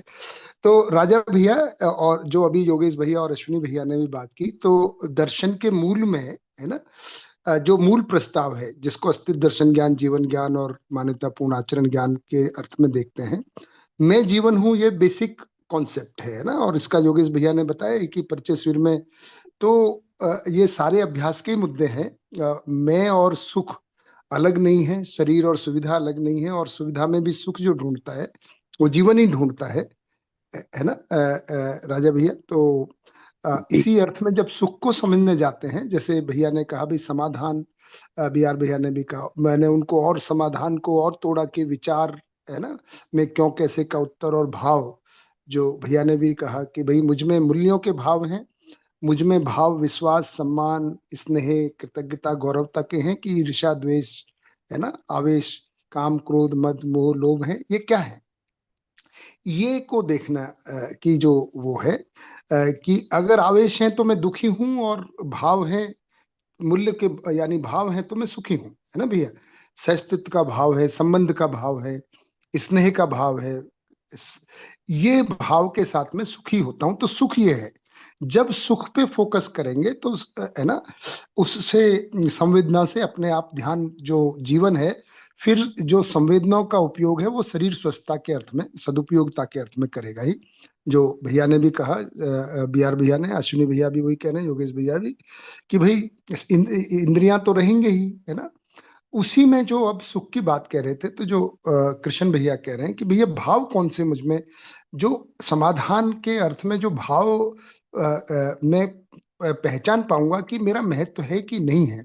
जो महत्ता की महत्वपूर्णता की बात थी कृष्ण भैया, कि मेरा इस पूरे कयानात में, इस पूरी कनायात में या सृष्टि में, अस्तित्व में मेरी भूमिका क्या है, मेरा महत्व क्या है। वो अदरवाइज अगर मुझे वो समझ में नहीं आता है तो मैं सांसारिक रूप में कुछ भी उपलब्धि कर लेता हूँ, वो विफलता का भाव, असफलता का भाव बना रहता है। तो क्या मैं सफलता के भाव के साथ में हूँ, महत्वपूर्णता के साथ में हूँ, इस तरह से कह रहे तो मेरा महत्व क्या है। तो समझना और समझ को प्रमाणित करना और व्यवस्था में जीना ही मेरा महत्व है। अभी हम भौतिकता में जो अभी बात कर रहे थे कि हो सकता है हमने ये मान लिया हो कि बड़ी गाड़ी ले लें तो मेरा महत्व होगा, या मैं कुछ पद पे पहुंच जाऊं तो मेरा महत्व है। मध्यस्थ दर्शन की रोशनी में पता चलता है कि अगर मैं संबंधों में जी लेता हूं, यही मेरा महत्व है। मैं अगर एज ए पुत्र अपना कर्तव्य दायित्व कर लेता हूँ, ये मेरा महत्व है, यही मेरा मूल्य है।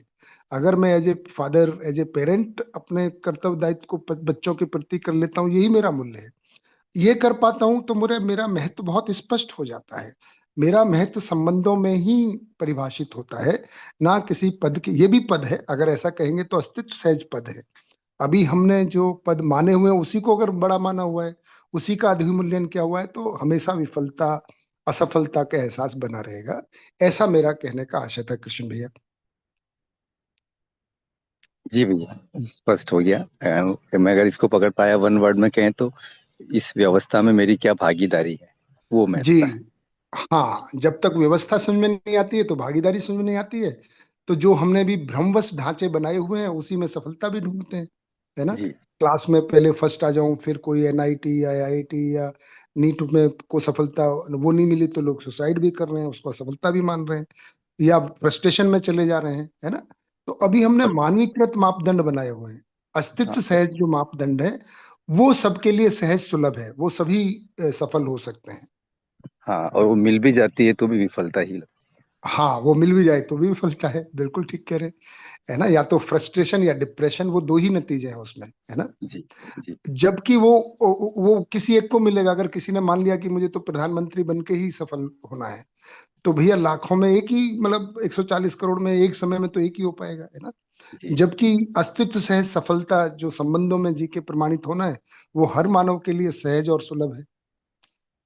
ठीक है कृष्ण भैया, जी इस तरह जी से वो सुख है राजा भैया। अगर ये भाव के साथ में जी पाता हूँ तो मेरा महत्व क्या है, मेरा है ना सम्मान क्या है, ये सबको मैं देख पाता हूँ तो मैं सुखी रहता हूँ। तो मुझे लगता है काफी पर्याप्त चर्चा होगी राजा भैया, इस पे आगे बढ़े क्या? जी भैया, बस वो मतलब जो अभी आप बोले संबंधों में जैसे जीना है, जी तो संबंधों को भी और फैला के हमको विस्तृत रूप में देखना पड़ेगा ना। मतलब भैया, अपनी हाँ। शुरुआत तो परिवार से ही होगी, है ना। जी फिर उसका जी विस्तार होगा, जो बाबा जी ने आज बोला ना कि तो कम से कम न्याय, है ना। हाँ आज आज ही ये लाइन आई है, तो न्याय जी परिवार में ही घटित होगा, फिर व्यवस्था समाज में भी। तो छूटता कुछ नहीं है, पर शुरुआत तो कम से कम करें, अपने परिवार से ही हो जी पाए पहले, है ना? जी जी ठीक है भैया, जी जी जी भैया, जी भैया, बहुत बढ़िया भैया। धन्यवाद सभी का भैया। जी जी भैया, आपका भी धन्यवाद, बढ़िया बढ़िया बात करने के लिए। आगे बढ़ते हैं। शिवा दीदी, आप अपना मुद्दा रख लें। जी, जी भैया। एक तो बहुत सुंदर तरीके से आपने महत्ता वाली बात रखी, भागीदारी तक, वो बहुत अच्छा लगा मुझे। जी आज एक पढ़ने में एक लाइन आई, अ, जीवन में उक्त सभी क्रियाएँ कम से कम कल्पनाशीलता, उससे अधिक विश्लेषण से मानव परंपराएँ व्यंजित होता देखा गया। हालाँकि आपने इसको एक्सप्लेन किया है, लेकिन थोड़ा इस पे और अगर थोड़ा आप एक्सप्लेन कर दें कि ऐसे विश्लेषणों को अधिकतर चित्रित करने का कोशिश किया गया, जबकि चिंतन से ही मानव अपेक्षा, जीवन अपेक्षा स्पष्ट हुआ। आखिरी में आई है, आप देख पाए क्या इसको? पेज 120 में? पेज 120 में आया है। जी। वन अ, वन मतलब आप पुराना देख रहे हैं, नया नहीं में सॉरी 108। 108 हाँ, में है। 108 में अ, है, जो भ्रमवश हाँ, कह रहे हैं ना। उसके बाद 3rd पैराग्राफ, उसके बाद वाले पैराग्राफ में है, जीवन जीवन का का स्वरूप। स्वरूप, हाँ, हाँ, इसी में कार्य। तीसरी चौथी लाइन है। जी। जी जी जी जी।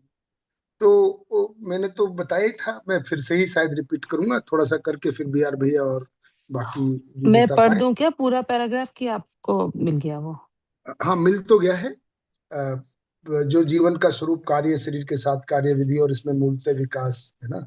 सभी जी, क्रियाएं कम से कम, जीवन में उक्त हाँ, सभी क्रियाएं कम से कम कल्पनाशीलता, हुँ, उससे अधिक विश्लेषण से मानव परंपराएं व्यंजित होते देखा गया है ना? हुँ, तो हुँ, मैं इसको ऐसे देख रहा हूँ कि ये इस लाइन के कंटिन्यूअस में है। जब चिंतन सहज, मौलिकता और बहुत संपन्नता हुँ, और हुँ, सहज हो जाता है, तो कम से कम कल्पनाशीलता में हम व्यंजित हो जाते हैं, है ना? हुँ, और हुँ, उससे अधिक कल्पनाशीलता का मतलब है जब ये वस्तु सुनकर, पठन और श्रवण से हमारी कल्पना में आने लग जाती है, तो हम व्यंजित हो जाते हैं, यानी हमको वो ग्रहण होने लग जाता है। उससे अधिक जब विश्लेषण यानी मनन करने लग जाते हैं, ऐसा मैंने हुँ, इसको लिया हुआ है एग्जैक्टली, है ना? कल्पनाशीलता हालांकि तीनों में ही मिलके होता है, आशा विचार इच्छा। तो पठन श्रवण से जो कल्पनाशीलता में वस्तु आने लग जाती है, शब्द शब्द ही आने लग जाते हैं और शब्द से थोड़ा हमको भास होने लग जाता है, उसको कह हुँ, रहे हैं। उससे अधिक विश्लेषण मतलब मनन के द्वारा जो आभास होने लग जाता है, तो फिर हम अध्ययन अध्यापन में मानव परंपराएं व्यंजित होते देखा गया है, ऐसा फिर हुँ, वो मानव परंपरा में आने लग जाता है। अगर इसके आधार पे जो चिंतन सहज, मौलिकता और इसके आधार पे अगर हमारी क्रियाओं में कम से कम ये कल्पनाशीलताओं में और विश्लेषण में आने लग जाए, तो हुँ, हुँ, उतने से ही यानी आभास से ही हम मानवीय व्यवस्था की ओर अग्रसर हो सकते हैं, ऐसा मुझे हुँ। इसका आशय लगता है। हो गया भैया स्पष्ट, वही जहाँ पर आपने बताया कि इससे अधिक विश्लेषण, मतलब यहाँ पे मनन की स्थिति हाँ की बात कर रहे हैं।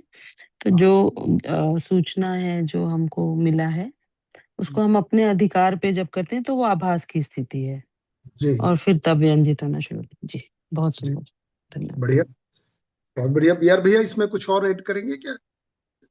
मतलब कुछ मुझसे छूट रहा हो तो उसको ऐड कर सकते हैं। बी आर भैया का माइक भैया शायद। है क्या? हाँ फ़ोन आ गया? हाँ जी। नहीं हाँ भैया, हाँ मैं मतलब आपने जो बताया, मैं भी यही इसी आशय को लिया हुआ हूँ। जी, मेरे को भी यही स्पष्ट है। बढ़िया भैया। तो अभी अशोक कुमार भैया का हैंड रेज है। भैया नमस्ते, अशोक भैया। हाँ भैया, नमस्ते सभी को। नमस्ते भैया। एक एक प्रश्न आ रहा था कि मान लीजिए कोई मानव अनुभव संपन्न हो जाता जी और उसके परिवार में कोई भी नहीं होता जैसे, और समाज में ऐसी अव्यवस्था जैसा अभी दिख रहा है, आजकल का माहौल ऐसे ही चल रहा है, तो जी। उस मानव का सुख निरंतर होगा या उसमें कुछ उनको दिक्कत रहेगी, ये पूछना चाह रहा था मैं। भैया, इसका ये सवाल मैंने आदरणीय नागराज जी से ही किया था एक समय, तो मैं उन्हीं का जी जवाब बता देता हूँ, क्योंकि उनसे अच्छा और जवाब क्या हाँ, कोई बढ़िया, देगा, है बताइए भैया जरा, ये अभी उठा क्वेश्चन, ना? अभी क्वेश्चन मेरे क्योंकि दिमाग में उठा के ये क्या होगा हाँ, आगे। जी और आप जो कह रहे हैं मान लीजिए, अब यहाँ तो मानने की भी बात नहीं है, मतलब जी हमारी जी तो पूरी निष्ठा है कि आदरणीय नागराज जी अनुभव संपन्न है, और बिल्कुल। उनके परिवार में कोई अनुभव नहीं है, और जिनके साथ लगे हैं वो और आज की परिस्थिति में वो जिए, है ना। जी जी तो मैंने भी भैया 2011 में ऐसा ही प्रश्न उनसे पूछा था एक बार।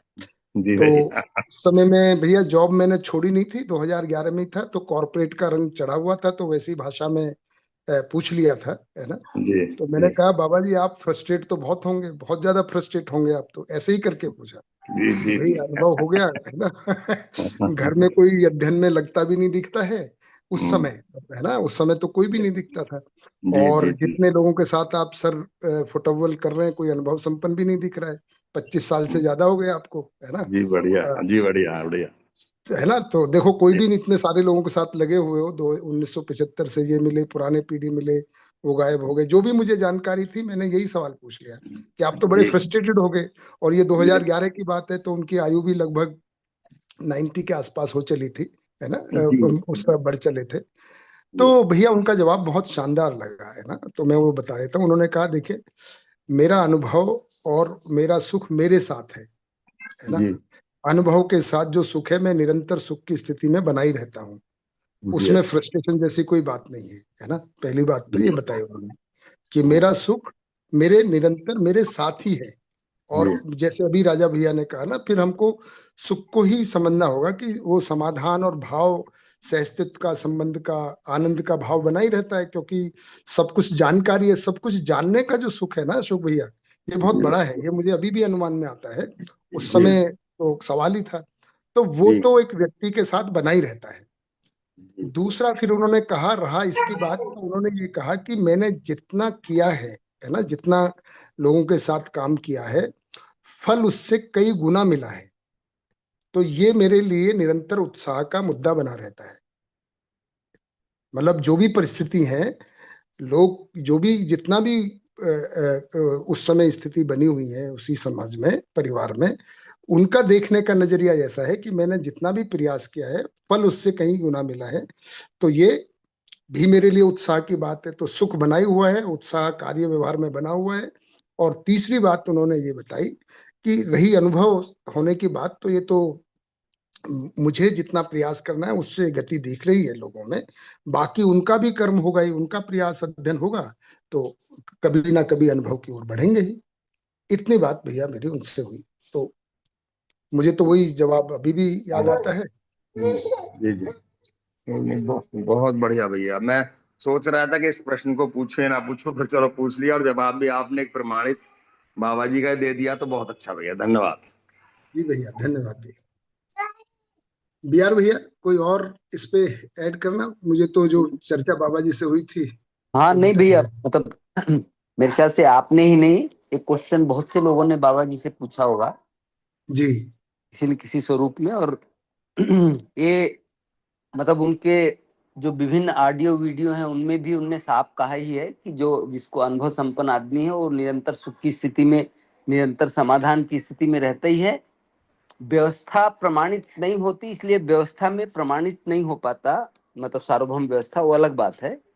जी पर अपने निजी उसमें तो निरंतर सुखपूर्वक जीते ही रहते हैं। और वो ये भी बोलते थे कि भाई जो अनुभव संपन्न आदमी है वो करेगा क्या, उसका एक ही काम है, लोगों को अनुभव के लिए या जागृति के लिए प्रेरित करना, बस, उसके अलावा दूसरा कोई काम नहीं है। जी भैया, बहुत ही बढ़िया। हाँ तो वो सुखी भैया, बढ़िया बात उन्हीं का सूत्र है बाबा जी का, कि सुखी होने के लिए करना या सुखी होकर करना, है ना। तो अनुभव के बाद तो सुखी होकर ही करने की स्थिति बनती है, तो जो वैसे ही बनी रहेगी। तो बढ़िया हो गया भैया। तो मुझे लगता है लगभग लगभग समय भी हो गया है, और सबकी बात भी हो गई है, तो आज यहाँ पूरा कर लें बिहार भैया। हाँ भैया, बिल्कुल टाइम भी हो गया भैया है ना। भैया तो भैया अगले संडे को कैसे करेंगे? अगले संडे सम्मेलन वाला रहेगा, हैं? अगला संडे सम्मेलन वाला रहेगा, सम्मेलन में रहेंगे ज्यादातर लोग शायद, तो तो संडे को। अगले संडे को रहने देते हैं भैया फिर।